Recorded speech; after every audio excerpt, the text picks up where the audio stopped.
Good morning, everyone. My name is Wang, and I'm with PhD from China. And it's a great honor for me to have this opportunity to give you a short presentation about dynamics. And is that what? Yeah, okay.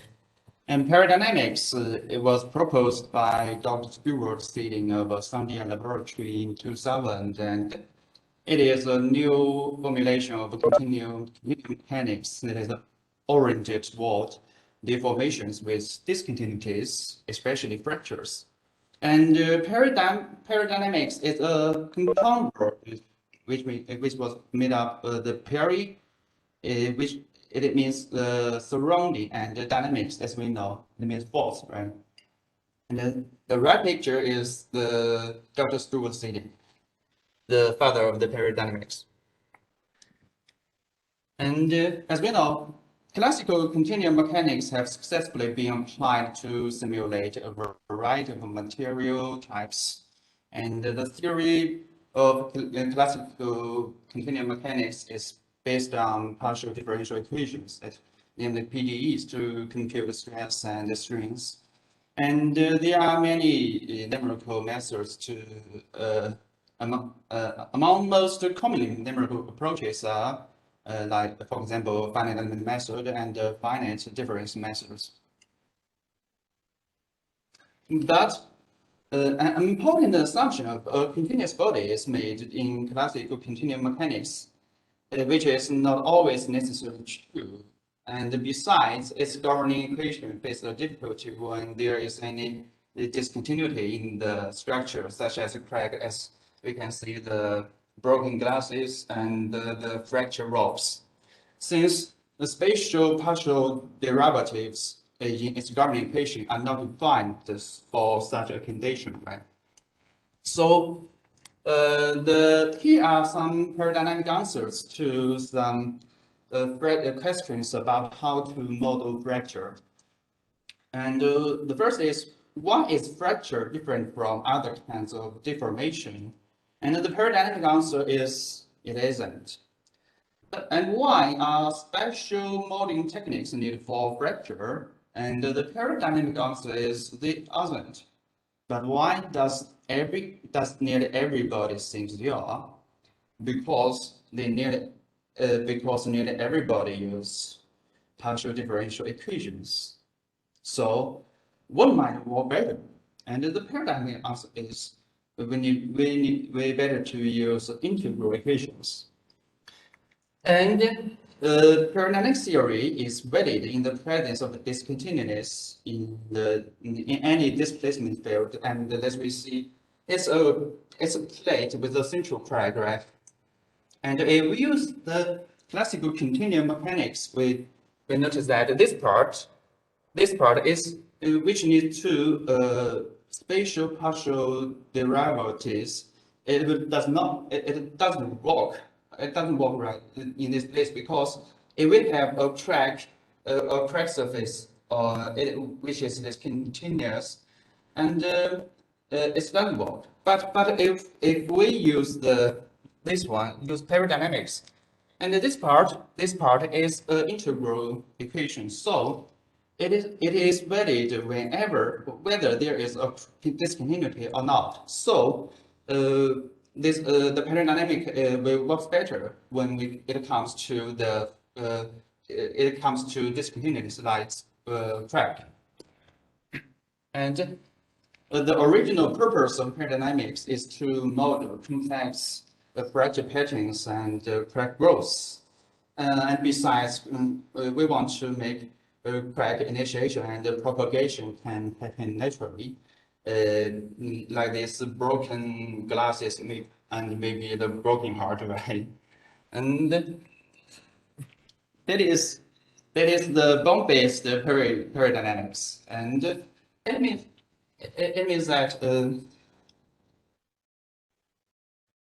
that I don't have a mouse. No. Yes. Okay. At least four. Yeah. Nice. Yeah. It means that any point x like this, interacts directly with other points like x prime within a distance delta called horizon in peridynamics. And the material point within distance delta is called the family of point x, like this one, this point, this point, this point, and in this region. And the interaction between these 2 points, like x and x point x prime, through a bond. The bond is the connection between these 2 points, and can be defined as this expression, which is a function of the position of a point x, x prime, and the displacements of a point x and x prime is the moment of g. And the equation of motion of point x can be obtained from Newton's second law as this expression, right? And where rho is a density of a point x, and how to say u prime, double prime, double prime is the acceleration, and b is the external body force. And the bond, this one, connect x and x prime. The bond relative position is defined as we know the position of point x prime minus point x, and similarly, the relative displacement is defined as the displacement of x prime minus the displacement of point x. And here comes the body force. For a homogeneous material, the expression of the bond force between x and x prime is simplified as a function of the relative position and the relative displacement. And according to Newton's third law, and that is the action and the reaction force, we have this expression. And it's simple. And the body force F should be in the same direction of the relative position vector, the eta plus c, and in the deformed state. Yes, this is undeformed state, and after deformation, this is a deformed state. And in peridynamics, the bond force F, just mentioned above, contains all the constitutive properties. Take a linear elastic material as an example. The bond force F equals C times S times the deformed direction, where C is a micromodulus of the bond, which is related to the mechanical parameters such as the Young's model and the Poisson ratio. And S represents the bond stress, which means that the deformed length of the bond minus the initial length of the bond, and then divided by the initial length, like something like a string, right? And we mentioned above so much, but how to introduce damage in peridynamics? And let's see a simple material model of a fracture, that is the brittle fracture. In peridynamics, damage can be modeled by bond breakage. We see this picture. Considering the case of broken bonds, the bond force F, this one, can be defined as in this expression, and which is different from the linear elastic material is that we add a feature function, right? This function characterizes the state of the bond connection. It means that if in a deformed state, if the stress of the bond is larger than we call the critical stress, the bond will break. And if the bond stress is less than the critical stress, the bond is complete. So for elastic brittle materials, the critical deformation value, that is the critical stress, can be expressed in this form, and G is the critical is the energy release rate, as mentioned above, and the key is the bulk modulus, and the delta is the horizon, and that means the non-local donor. And by considering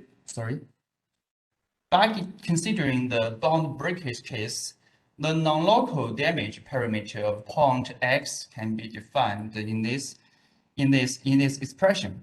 And then, as we can see, the damage of one point XD equals 1 minus this expression. This expression means that the damaged bond divided by the all bonds. So if there is no broken bond, happen, the D equals 1 minus 1, because it's the same both bottom and up. So there's no damage.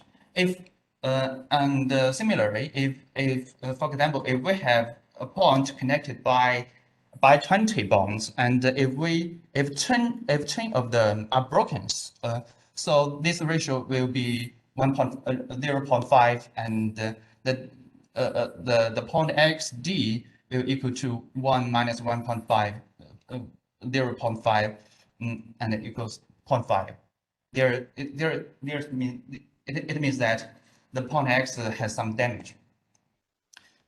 And in summary, in peridynamics, the damage can be modeled by bond breakage, and the broken bond will carry in no force, and the breakage is irreversible.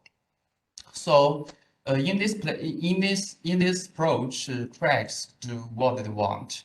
They can grow, they can rest, and they can branch, and they can curve. And take an example. This is a plate with a added crack, and the pull shear test. And as we can see, the bottom line is fixed, and the top line is pull shear test. And and it is an initial crack, and this the loading. The crack will initiate and propagate in this path, and this one, and this one. And if we zoom in on this part, zoom in on this part, we will find that the crack path, means the yellow line, the red line, is made up by one broken bond after another, and the red line are all the broken bonds. So the micro crack of this right crack path is made up by the broken bonds. And here is some recent research I undertake. The first one is the crack propagation in quasi-brittle materials. And last slide, we introduced some brittle materials, and this part is the crystal brittle materials, such like concrete, rocks, and other geotechnical materials. And this one, when K equals 0, it is a 3-point bending tensor. And the crack path, and this loading point, the crack path is given as this one, and the force and the displacement curve are compared with the physics field and the experiment, and we can see that the results obtained by PD agrees well with the experiment results and the physics field results. And another piece is when K equals infinity, and it means that it is a supporting point, and it is a 4-point Bayesian test. The correct path we will get this one.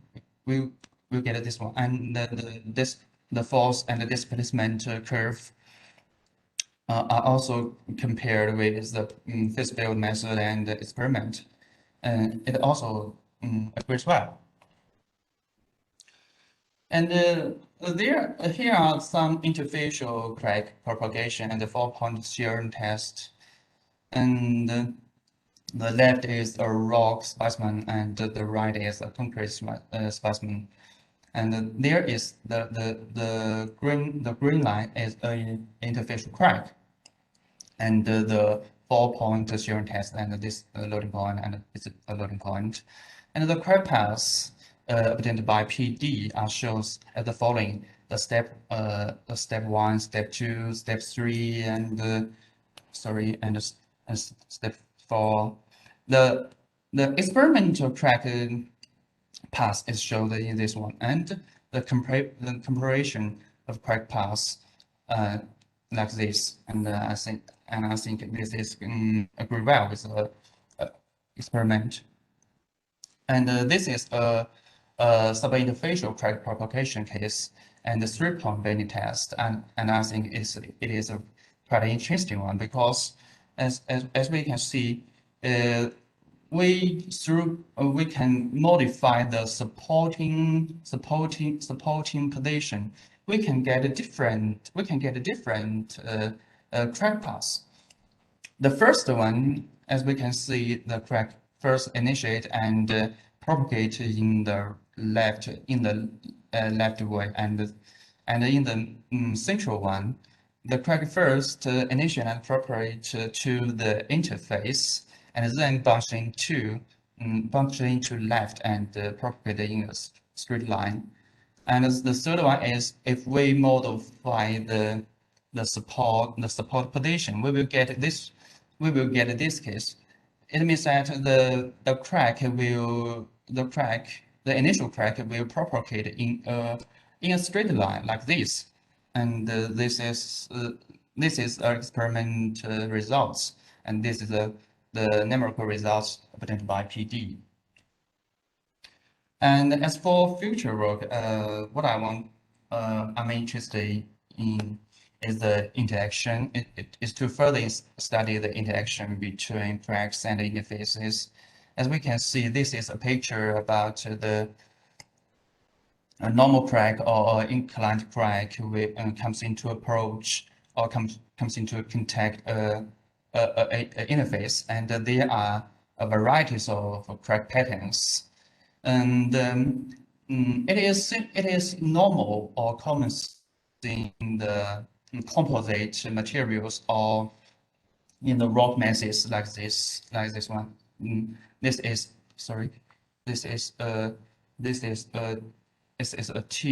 a double deflection one, like this. Okay, and this one is a direct penetration or a double deflection or a single deflection one. And then because my major is geotechnical and engineering, so this study will be very important in our rock mechanics. And another thing I want to do is the hydraulic fraction modeling for layered rock masses in peridynamics. And in hydraulic fraction, it is very important to understand and predict the fracture patterns. And the most crack pattern we want is the penetration one. It means that the crack in material 1 will penetrate the interface into the neighbor layer of the material 2.